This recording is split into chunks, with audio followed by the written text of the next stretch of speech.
Hello, everybody, and welcome back to the Visual Studio Toolbox live show.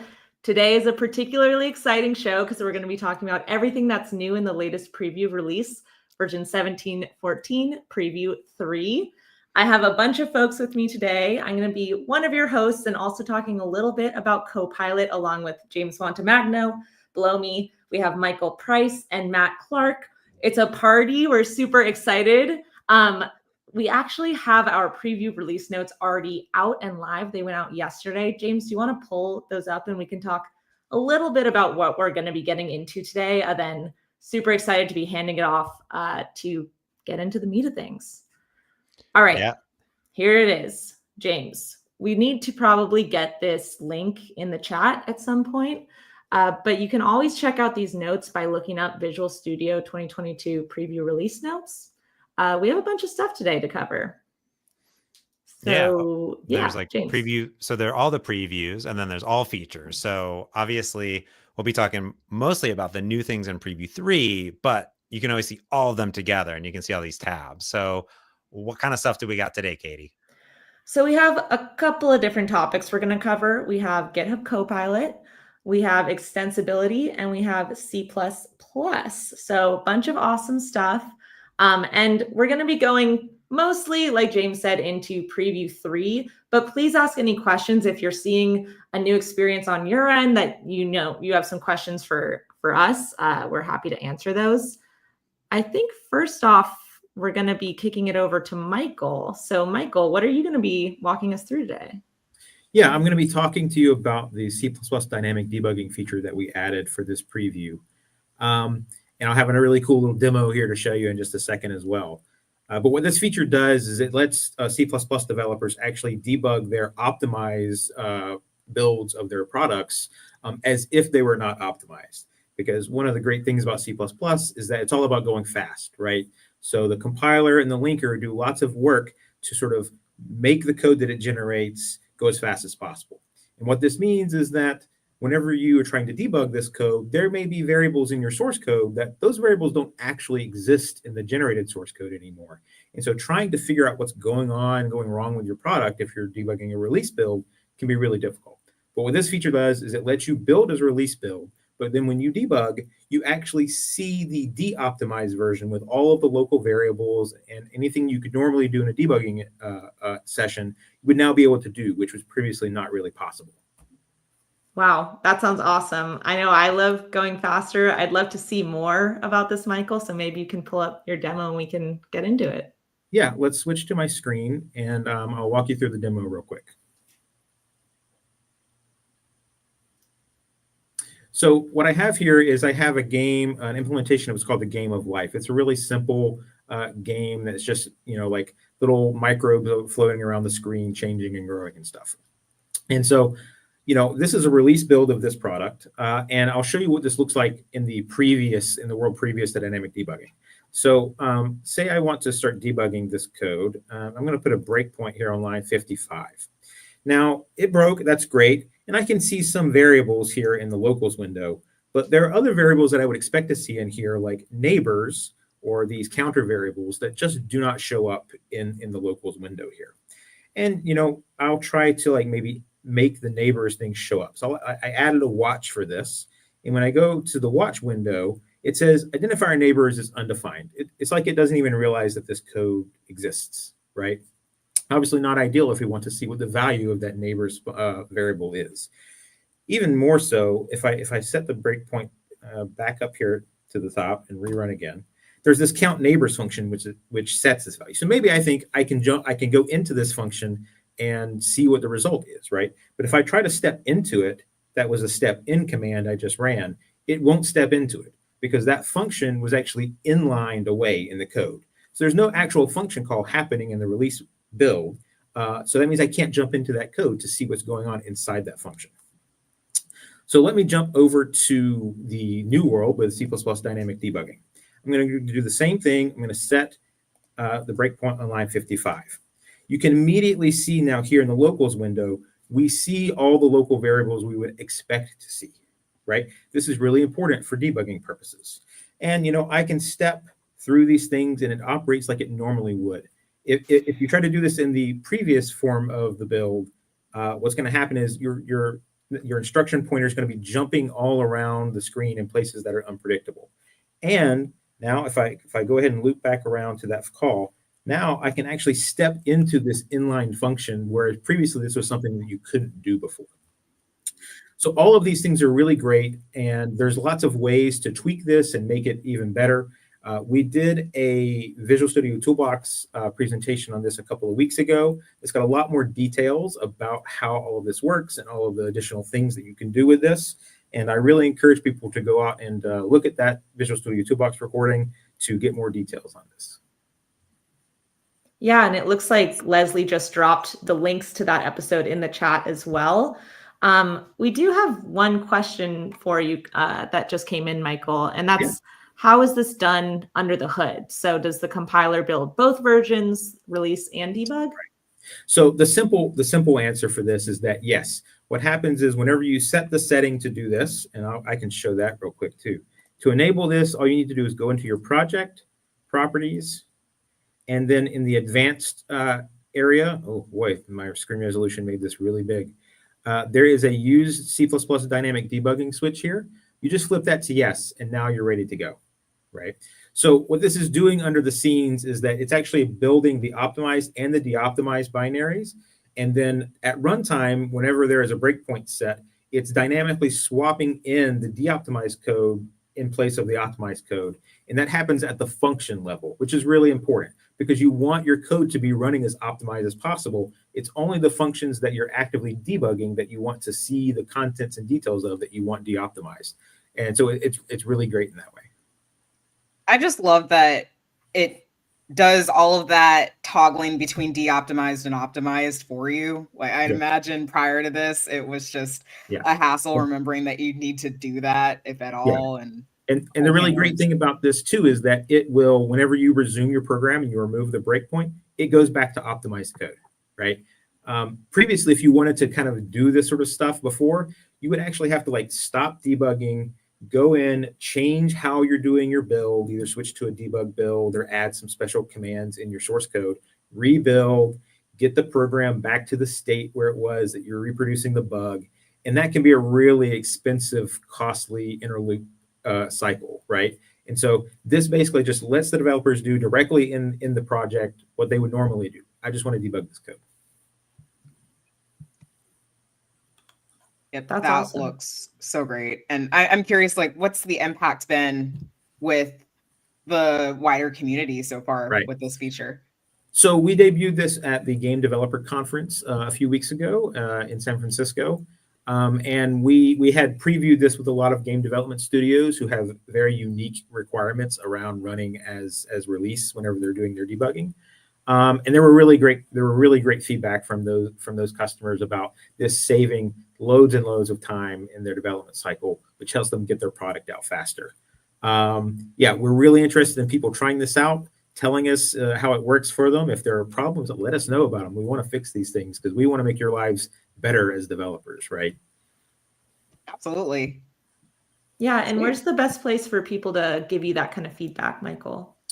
The best place to give us that feedback is probably you can email us at visualcpp@microsoft.com. That will just get sent to all the C++ team, and it'll get forwarded on to the right people to respond to that. Perfect. And yeah, as already put in the chat, for the full not TLDR version of how cool this feature is, we did a whole toolbox episode on it, like, I don't know, a week or two ago. What is time anyway? It's 20 plus minutes of great content. So please go see it. Sweet. Well, thanks, Michael. Yeah, thank you. And hello, Katie. Hey, Leslie. Good to see you. Yeah. I know, it's like, he's popped up. I think as you put in the chat, my Wi-Fi decided to have stage fright right when we were about to hit the live button, which is why we were late. So it happens. It happens to the best of us, but I'm glad you're here now. Thanks. Yeah, so happy to help co-host and stuff. So what's next on the list? We're talking about extensibility, right? Totally. So next we have Matt Clark, who's going to be coming on and walking us through all of that. Hey, Matt. Hi. So today I have two new things to show that we have live in Preview 3 right now. The first thing I'm going to show are some auto update improvements for extensions. And then I'm going to show some incremental build improvements we've done for VS SDK to make it so that you no longer underbuild projects and then end up having to rebuild your whole solution. This saves minutes of time for larger extensions, like the GitHub Copilot extension. This shaves a minute off of the F5 time. Yeah, that's awesome. There are some issues because of how big the GitHub Copilot extension is. So we're using that as a really good test case to iterate on these VS SDK targets again. So going into extension, it's the extension manager update. So now when you pop open the extension manager, updates are going to be found automatically if you have the setting enabled. There's a new setting in tools options under extensions. Up here, you can have updates be installed automatically without you having to do anything else. And I currently have this disabled just because that's how I like it, but you can enable it. And if you click, say, this update test here, we click update to version 3.0, you'll now get this gold bar that tells you there's some modifications pending up here, which is pretty cool. The other really great thing is now this category works. So we can see that there should be a pending update. Of course, it's not working in this version. Oh, here we go. So now we see we have the one update available. We click update all. Now it should show up in pending. There we go. Now it's showing up in pending properly. So we have that, which is really cool. And then when you close and open VS, it'll do its auto update thing. We don't need to spend a couple of minutes for that. So unless you have a new extensibility model extension, right? Like right. So if you have an right, so if you have a new extensibility model extension, that doesn't always require restarting VS if you're using Visual Studio .extensibility. That's something that we're still kind of working on to flesh out some of the kinks, but that is a really cool feature that is coming soon when you use Visual Studio .extensibility. So next up, I want to show off some incremental build updates. First thing you're going to notice is that my extension here is SDK style. It is not a MPF style project. We are working on some guidance on how to do this by hand if you want to. And then in our next major release, this is going to be the default. You will always get SDK style for VS SDK extensions. And so if you want to convert to a SDK style extension, that will enable these new update checks. So first thing is, like, I have an older version of the build tools from 17.13. And so we can do a build of our extension, and you'll see we have a whole bunch of projects here. We have this is an inner extension that is depended on by this outer extension. So we build the outer. We could see that we're gonna do some fast up-to-date checks. So we're gonna build everything, and we'll build the v6, and that's great. So now when we update a project that is depended on transitively by the inner project, so the regular incremental build depends on A, and the inner depends on B. So if we go make a change to BB, which is depended on by B, and we come and make a little change here, you can make any change, doesn't really matter. And then we rebuild the incremental build. What you're going to notice is that it didn't build the outer extension. We built only the inner extension. We did not build the outer. And this is a big problem if you want to F5. Instead, you would have to rebuild the entire solution, which is a terrible experience. So what we can do is we can just update our VS SDK to a later version. We just come down here to our NuGet packages, update our build tools. You don't have to update. This is a build tools update, not an SDK update. So we come to our build tools, we update our, update our packages. And then all we have to do is we will redo the build, and obviously this should be fine. We'll get the full thing is why is that popping up? I don't know.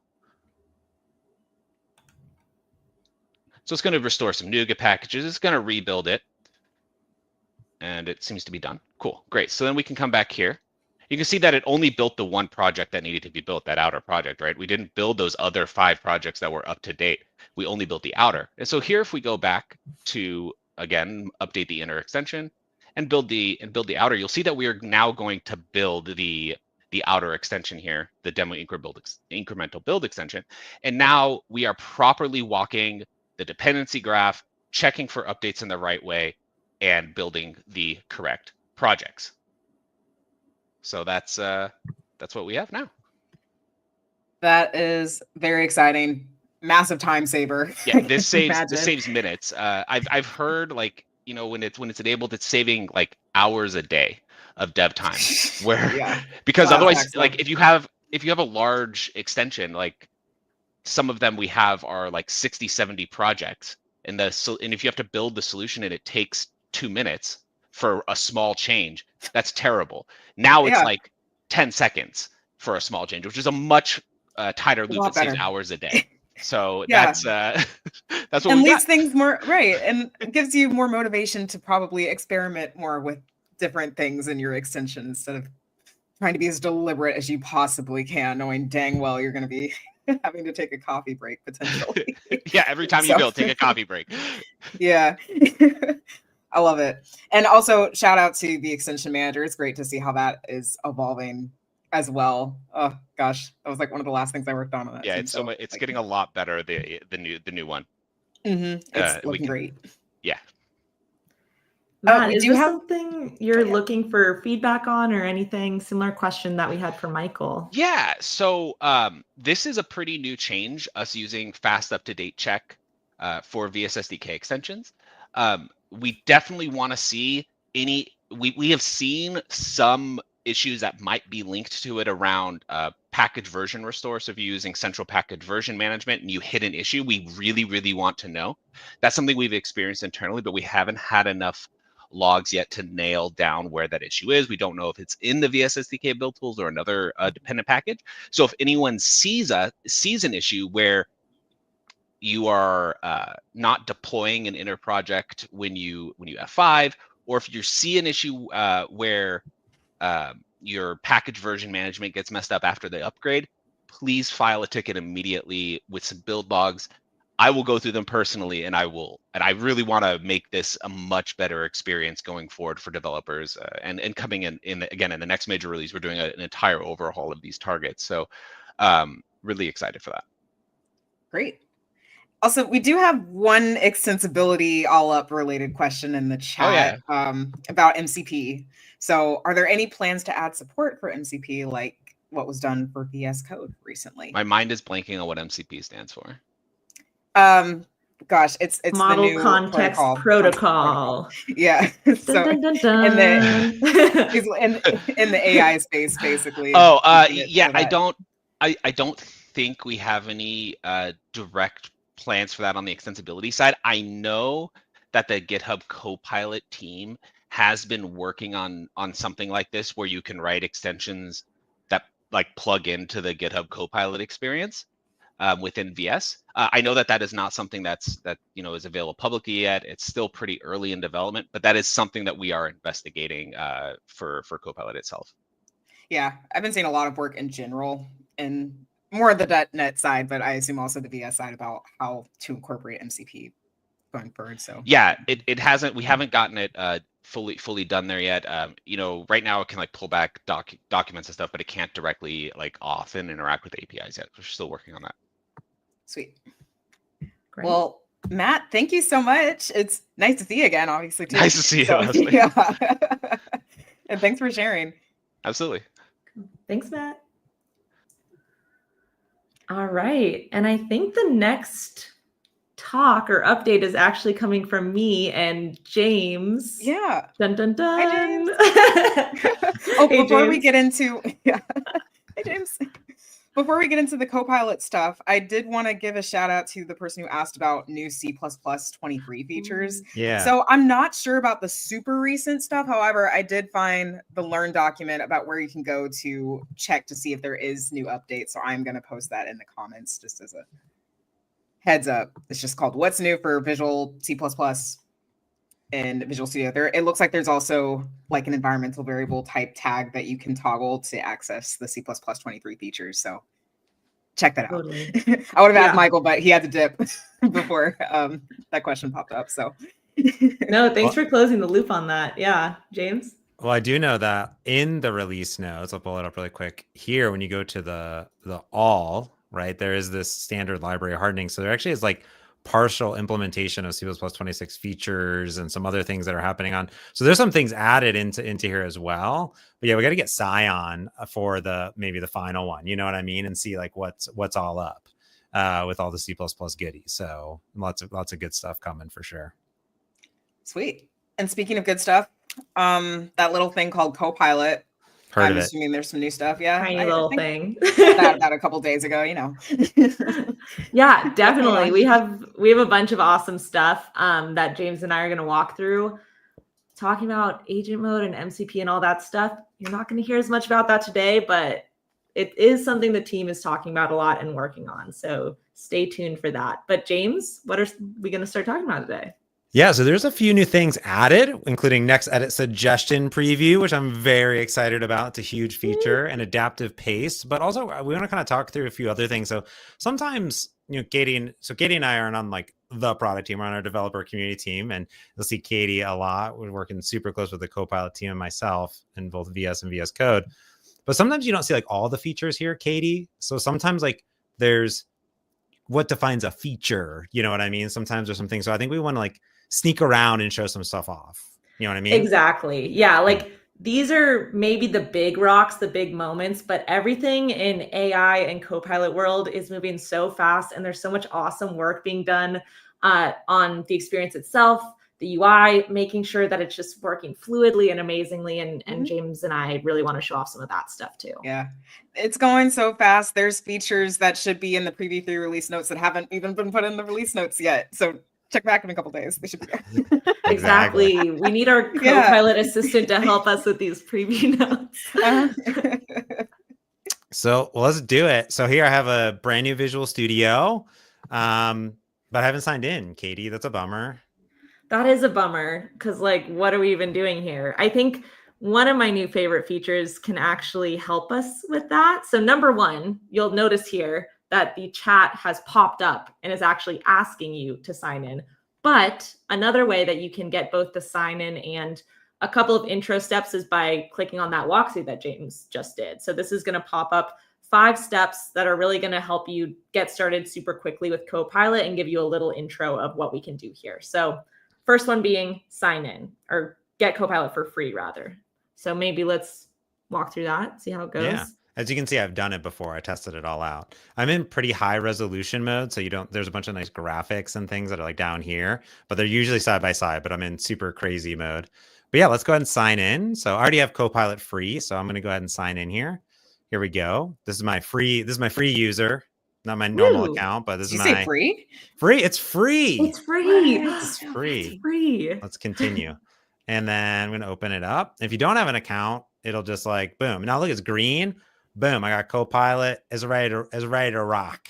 Easy peasy. Boom. So the rest of those steps are just kind of giving you the basics. So it's going to tell you a little bit about not just chat completions, but code completions as you're developing. It's going to help you open the chat if you've never done that before. Give you a little bit more info on context. TLDR there is the more context you can give Copilot, the better its ability to help you will be. So we have ways to help you do that. And then Copilot edits, which is a really cool experience. It kind of pops up in the same area that your Copilot chat would pop up, but it allows you to make edits across multiple files. It's a super powerful tool. Yeah, so this is great. And that actually, when you open it up for the first time, this will actually pop up automatically alongside that window over here, the chat window. And it'll kind of look a little bit like this, basically, and it'll kind of walk you through it. So if you haven't yet, you can just sign in. You're good to go. Yeah, exactly. Next thing that I wanted to talk about a little bit, James, was models. And I know that one of your favorite features is here.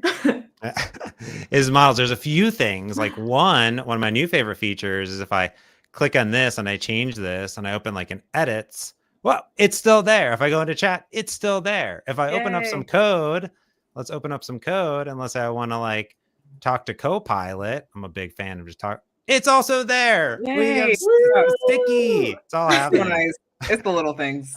Oh. The little things. Like this isn't in the preview notes, but I remember when James first told me about this, he was like smiling so big, like it's sticky. Sticky. It's happening. Sticky models makes me so happy. And you'll see different models based on your subscription, right? So I have the free tier here. So I have GPT-4o, O3 Mini, and Claude Sonnet 3.5, one of my new favorite models for coding. I agree. Maybe I'll ask it some questions like, can you summarize this product service and let me know how it works, ? So this is cool because I'm just in ask mode. So I'm having like a little conversation, but what is this, Katie?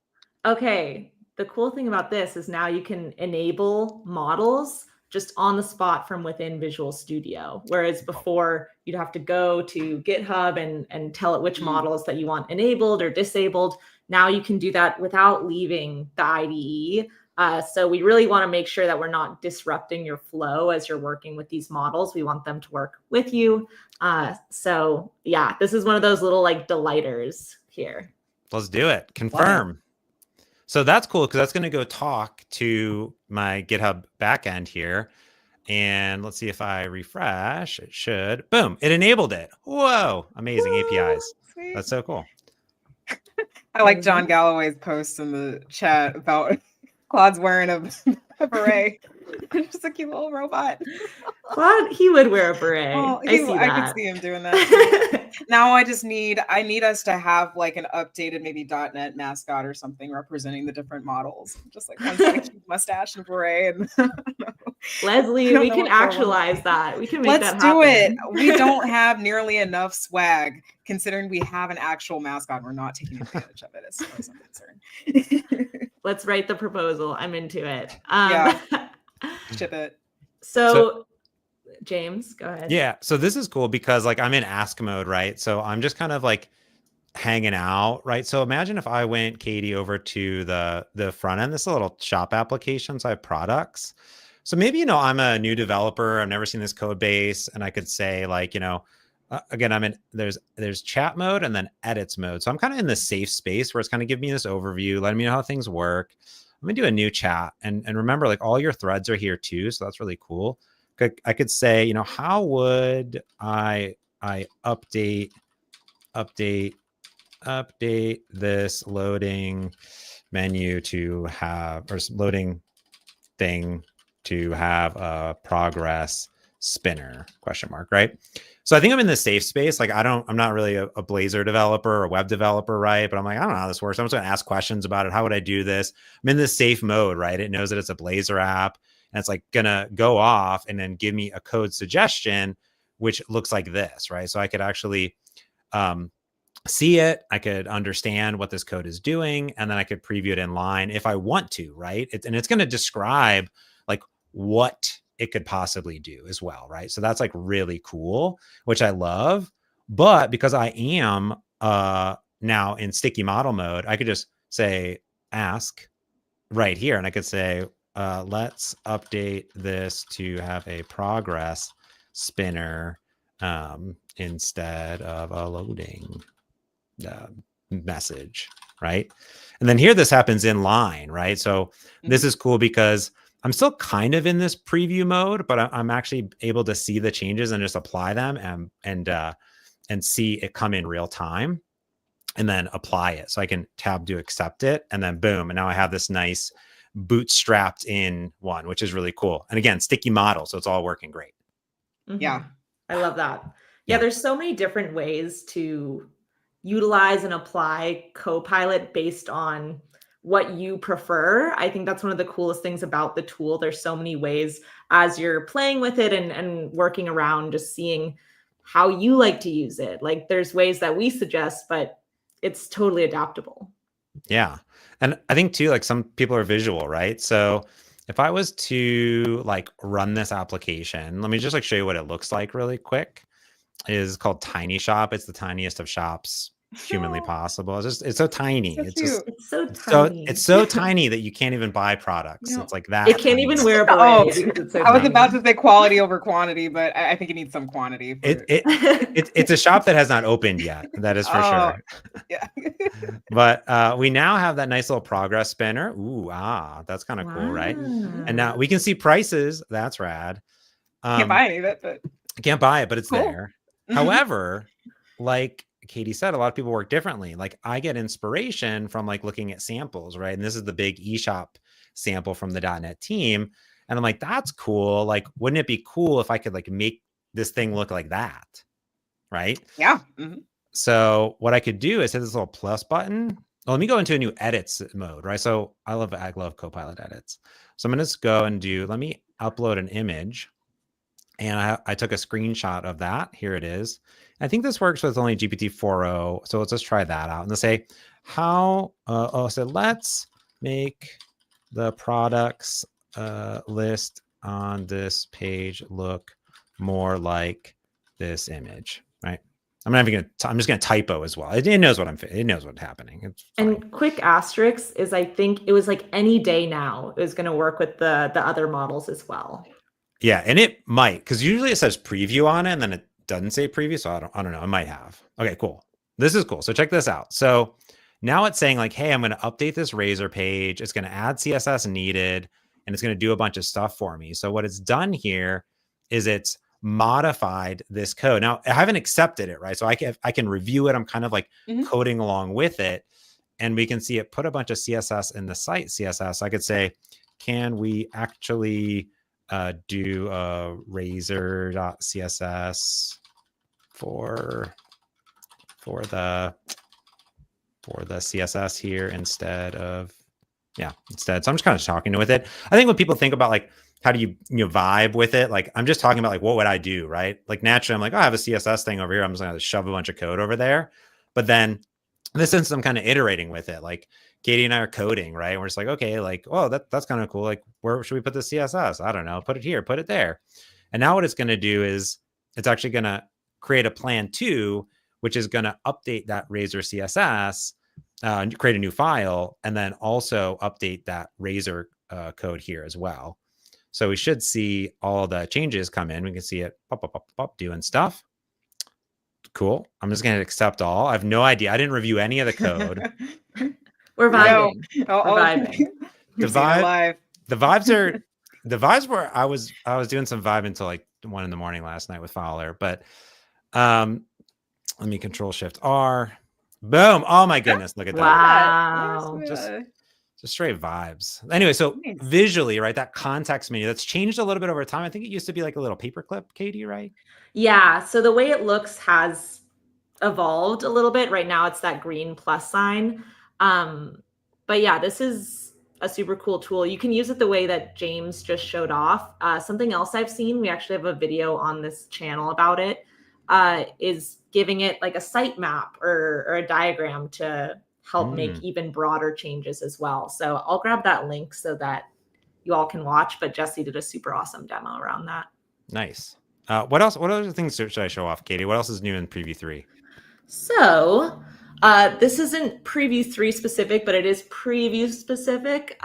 We have an AI doc comment generator. Yeah.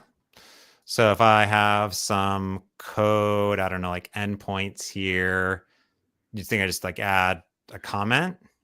Yeah. So what you're going to do is there you go. And then it's thinking. Yeah. It should update it. There we go. Yeah. Yay. That's the new piece. So if you probably have done the / thing if you try to add dot comments before, and it would just give you what you probably saw for a couple seconds there, where it's just like the general structure, which is good. But I think you probably also want some descriptions of the parameter names and anything else that's going on, like maybe a brief summary about what the method or class is all about. And that's what you just saw. That's the new addition. So you get very nice descriptions based off of your existing code. Yeah, that's pretty cool. Each of your parameters. And I'm never going to do CREFs like ever. Like that's not a thing. It's not even going to happen. Yeah, it's great. So it does this all for you. Nobody likes making doc comments in the first place. So like, have Copilot do it for you. It's busy work. That's cool. That's cool. All right. That's right. I'm going to use that like every day, basically. What else we got, Katie? The other thing, and this is, I think, one of my favorites, is what we're calling adaptive paste. What's that? Dun, dun, dun. So this is really like, when you grab a code snippet from somewhere and you're like, oh, I really want to put this in my code, but then you paste it and it's all messy. You have to like update it anyway. All the names are wrong and it looks weird.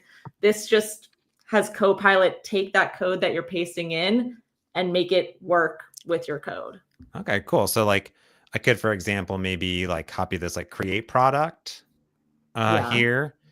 And this isn't a service. Maybe there's some reference app stuff code here. And I have a service here. I've get product and get products. I guess I could like paste it. And it says tab to adapt code, doing it. Exactly. Tab dot, it. Dot, dot. It's Bam. thinking, whoa. Yay.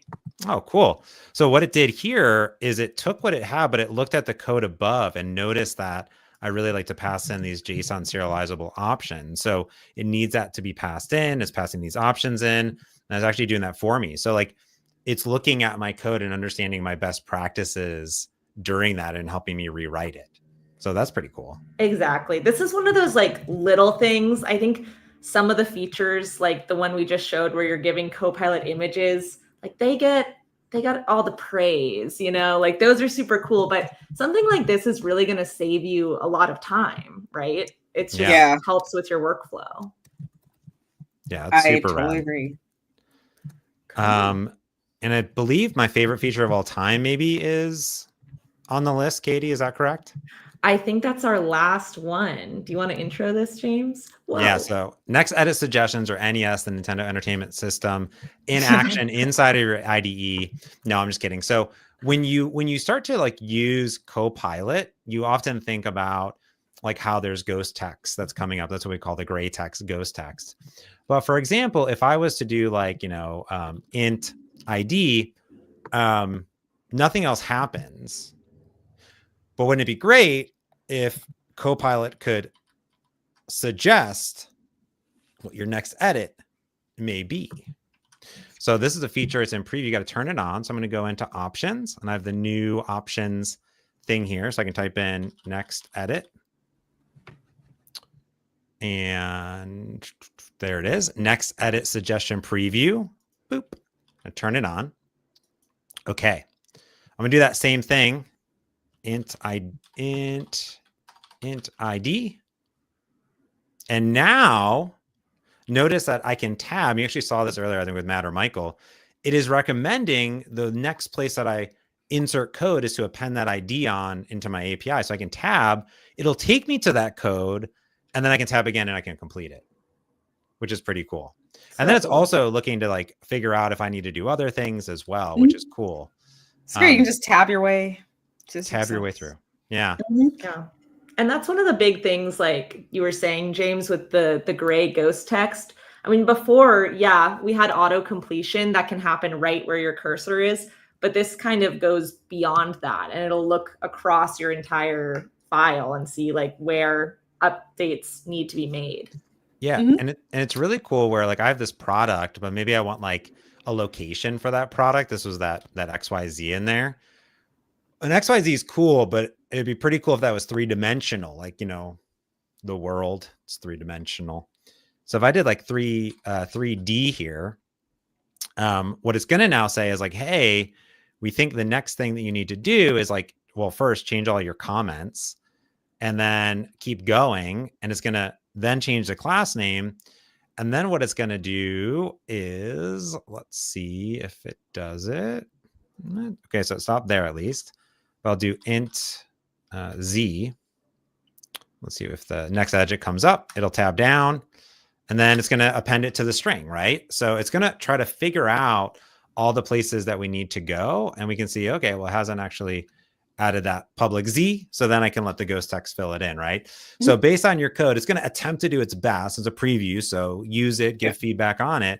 But you can see I'm just kind of tabbing my way down to updating this class, which is really cool. Sweet. I love it.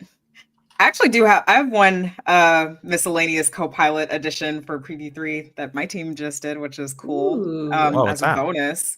Implement with Copilot. I think this is pretty cool. I can probably share my screen. Yeah, take the wheel, Leslie. Take the wheel. Yeah. Give me a sec once I remember how to share my screen.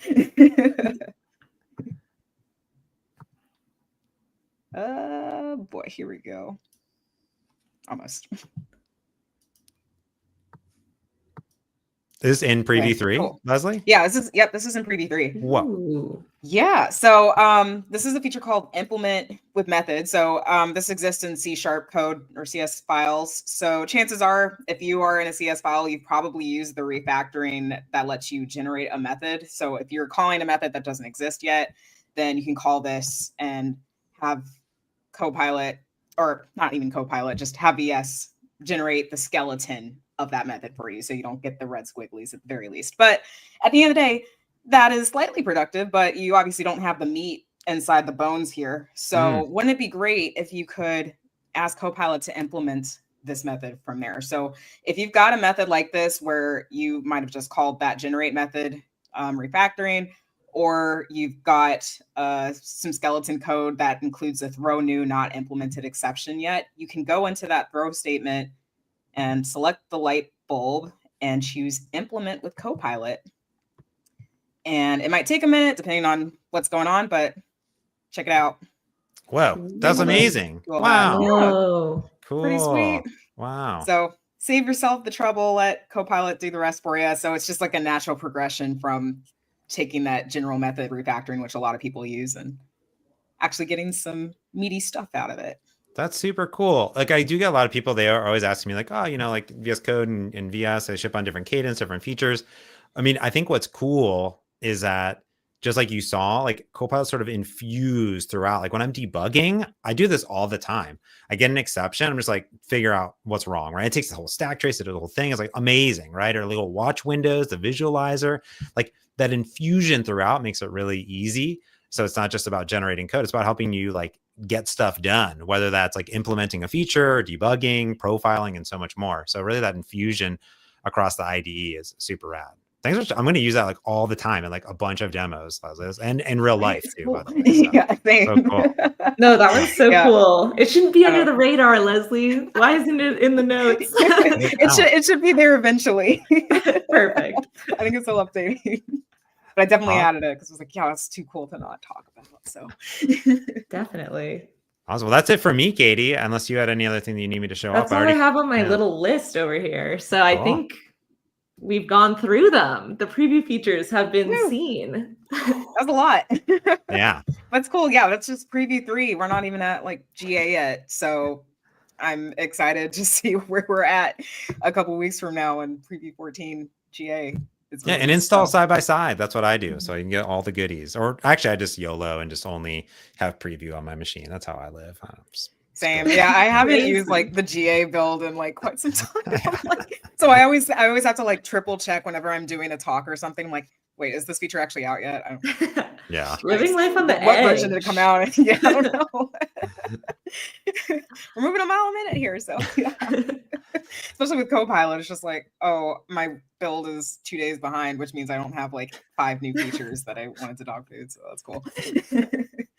But yeah, so that was really exciting. So we talked about Copilot stuff, obviously, but we also talked about some cool stuff in the extensibility space, including an updated extension manager when it comes to updates, and also the new build tools update that just shaves off so much time when it comes to building different aspects of your extension. And we talked about dynamic debugging, which also shaves off a ton of time, especially as if you're a game developer. Yeah, you don't have to go back and forth between optimized code and non-optimized code, at least not manually. So exciting stuff. Just lots of great productivity wins across the board.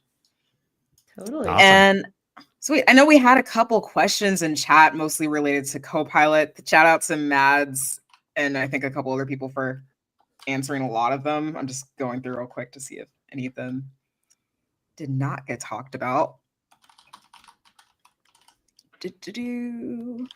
There was a question about agent mode. I I mean, coming soon, right? We don't know. Coming soon. Mads said it best in the chat. Mads, shout out.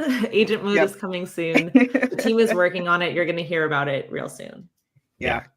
Keep your eyes out. Keep your eyes and subscribe to the Visual Studio YouTube.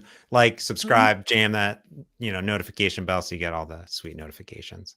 Yeah. Oh, yep. Yep. Bring that bell up in the notification section. All the things. I'm totally an influencer, as you can tell. I'm really good at it. I'm influenced. I'm following. Yeah, are you influenced? Great. That's all. I can influence one person in the world. I've done my job. Oh, I do have one more question that I meant to bookmark. This is about the whole sticky models, basically. But will it be possible to use locally running models as well in regards to data sensitivity? All the jazz. Well, yeah. So that is, and there's different, obviously, subscriptions to GitHub Copilot when it comes to that. So definitely check out the trust page on GitHub Copilot so you understand like all that. For local models, that was a feature.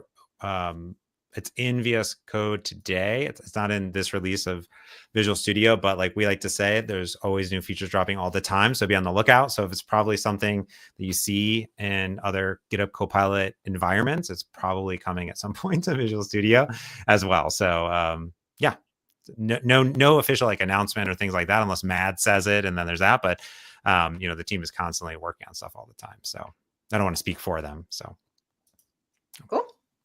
Awesome. We did it. Yay. Party. Yay. Party. All right, cool. Well, awesome. I'll end it off. Thanks, Katie. Thanks, Leslie. Thanks for having us. Yeah. Thanks everybody for being here. I'm throw on Matt because he's still here too. Shout out to Matt, Michael, James, Katie, everyone who was working on these features behind the scenes, who are currently not live today, but still did a ton of work just to even show the small demos that we did today. And go check, if you haven't downloaded the latest preview, do it. What are you doing? Go check it out. Share your feedback. Go to the developer community and share more feedback. What are you doing? What? Yeah. Like you watched this whole thing and you haven't tried anything yet? Oh my gosh, check it out. So thanks everybody and happy coding.